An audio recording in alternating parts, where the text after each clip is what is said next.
মানে স্বামীরে ডাক দে কয় কি, তোমার মায়ের সাথে কি আমি খাইতে পারি? তোমার মায়ের চোখ দিয়ে ময়লা আসে, ওইটা দেখলে কি খাওয়ানোর রুচি হয়? এরকম আসাদ কুসাদ মহিলা আছে না নাই? যেই মগার কাছে বিচার দেয়, মগা আবার বিচার করে, শোনা তুমি আগে খাইও নইলে পরে খাইও।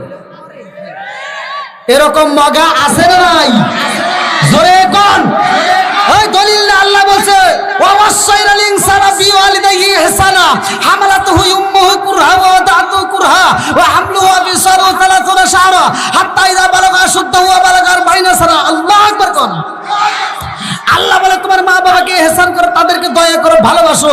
আর বদমাইশ কয় কি, কয় তুমি আগে খাইও নইলে পরে খাইও। আচ্ছা এর কি বিচার হইলো? পরে জুতো দে বাইরে না দরকার, কথা কোন না কে? মগার বিচার করার দরকার ছিল মগির মাথায় হাত বোলায় দিয়া সুন্দর করে বোঝাইব, শোনা ঠিক আছে নি? এই তুমি এরকম কথা বলো না, শোনা তোমাকে আমি অনেক ভালোবাসি। কি বিচার করতেছি না? তোমাকে ভালোবাসি, কিন্তু শোনার জন্য আমার মাকেও আমি অনেক ভালোবাসি। শোনা তুমি তো এখন রাইস কুকারে রান্না করো, গ্যাসের চুলায় তুমি তরকারি রান্না করো, আর আমার মা এই গ্যাসের চুলার রাইস কুকার আমারে দিয়ে অর্জন করাইতে যাইয়া আমার মা সোনের পাতা বনের পাতা বাঁশের পাতা কুড়াইয়া চুঙ্গা দিয়ে ফু পাইরে পাইরে রান্না করে আমারে খাওয়াইছে, যার কারণে মায়ের চোখটা তাড়াতাড়ি নষ্ট হয়েছে। কথা বল না কে? শোনা এভাবে কথা বলো না, এভাবে আমার মা শুনলে কষ্ট পাবে, আমার মা যদি কষ্ট পায় আমিও কষ্ট পাবো। এটাই তো বিচারের দরকার ছিল, কথা বল ঠিক কিনা? তা না কয় মগা কয় কি, তুমি আগে খাইও নইলে পরে খাইও, তুমি বদমাইশি করে জায়গা পাও না। আপনারা মনে রাগ করতেছেন ভাই? কে মুরব্বি চলবনি?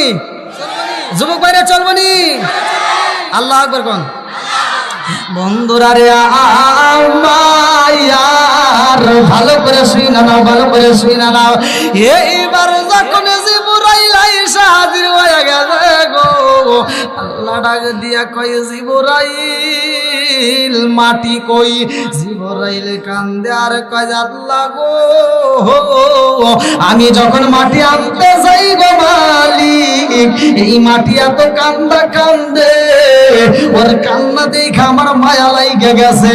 ও মালিক কেমন কান্না করছে গো, এই কান্না দেখে মায়া লাইগে গেছে। আল্লাহ এই জন্য আমি মাটি আনতে পারি নাই। আল্লাহ কই তুমি বসে যাও। এইবার কই এইবার কোথায় আছো? ইসরাফিল আলাইহিস সালাম যায় মাটি